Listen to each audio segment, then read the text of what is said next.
ನಂದಿ ಬಟ್ಲು ಕಣ್ಣೋಳೆ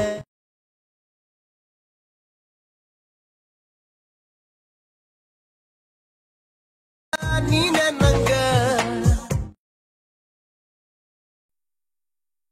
ಈಗ ಸ್ಕ್ರೀನಲ್ಲಿ ವಿಡಿಯೋನ ನೋಡ್ಕೊಂಡಿರ್ತಾರಲ್ವಾ, ಸೊ ಅದೇ ರೀತಿ ವಿಡಿಯೋನ ಯಾವ ರೀತಿ ಎಡಿಟ್ ಮಾಡ್ಕೊಳ್ಳೋದು ನಿಮ್ಮೊಂದು ಅಲೈಟ್ ಮೋಷನ್ ಇದೆ ಅನ್ನೋದ್ರ ಬಗ್ಗೆ ನಾನು ನಿಮಗೆ ಇವತ್ತಿನ ಒಂದು ವಿಡಿಯೋದಲ್ಲಿ ತಿಳಿಸ್ಕೊಡ್ತೀನಿ. ದಯವಿಟ್ಟು ಈ ಒಂದು ವಿಡಿಯೋನ ಎಂಡ್ ತನಕ ನೋಡ್ತಾ ಹೋಗಿ. ಚಾನಲ್ಗೆ ಹೊಸಬರಿದ್ರೆ ದಯವಿಟ್ಟು ಚಾನಲ್ನ ಸಬ್ಸ್ಕ್ರೈಬ್ ಮಾಡ್ಕೊಳ್ಳಿ. ಈ ಒಂದು ವಿಡಿಯೋ ನಿಮ್ಮೊಂದೆಲ್ಲ ಫ್ರೆಂಡ್ಸ್ಗಳು ಕೂಡ ಶೇರ್ ಮಾಡಿ ಸಪೋರ್ಟ್ ಮಾಡಿ ಕೇಳ್ಕೊತಾ ಇದ್ದೀನಿ. ಸೊ ತುಂಬಾ ಸಿಂಪಲ್ ಆಗಿ ನೀವು ಆ ಥರದ ಒಂದು ವಿಡಿಯೋನ ಎಡಿಟ್ ಮಾಡ್ಕೊಬೋದು ನಿಮ್ಮ ಒಂದು ಅಲೈಟ್ ಮೋಷನಲ್ಲಿ, ಓಕೆನಾ.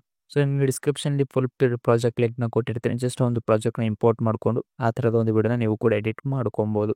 ಸೊ ಪ್ರಾಜೆಕ್ಟ್ ಇಂಪೋರ್ಟ್ ಮಾಡ್ಕೊಂಡ ತಕ್ಷಣ ಸೊ ನಿಮಗೆ ಈ ರೀತಿ ಬರುತ್ತೆ. ಜಸ್ಟ್ ನೀವು ಇಲ್ಲೇನು ಮಾಡ್ಕೊಬೇಕಾಗಿಲ್ಲ, ಫಸ್ಟ್ ಇಲ್ಲಿ ಸ್ಟಾರ್ಟಿಂಗ್ ಫೋಟೋ ಮೇಲೆ ಕ್ಲಿಕ್ ಮಾಡಿ, ಕಲರ್ ಆ್ಯಂಡ್ ಫಿಲ್ ಮೇಲೆ ಕ್ಲಿಕ್ ಮಾಡಿ, ಇಮೇಜ್ ನೇಮ್ ಮೇಲೆ ಕ್ಲಿಕ್ ಮಾಡಿದ್ರೆ ಗ್ಯಾಲರಿ ಓಪನ್ ಆಗುತ್ತೆ. ಅಲ್ಲಿ ನೀವು ಯಾರು ಫೋಟೋನ ಎಡಿಟ್ ಮಾಡ್ಕೊಬೇಕು ಅಂದ್ಕೊಂಡಿರ್ತಾರೆ ಅವರೊಂದೇ ಫೋಟೋನ ಸೆಲೆಕ್ಟ್ ಮಾಡಿಕೊಂಡ್ರೆ ಮುಗೀತು.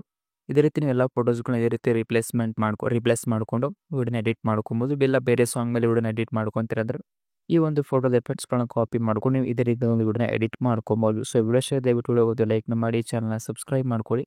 ಸೊ ನೆಕ್ಸ್ಟ್ ನಿಮಗೆ ಮತ್ತೆ ಹೊಸ ವಿಡಿಯೋ ಸಿಗುತ್ತೆ ಅಂತ ಅದನ್ನು ಮುಗಿಸ್ತಾ ಇದ್ದೀನಿ. ಧನ್ಯವಾದಗಳು.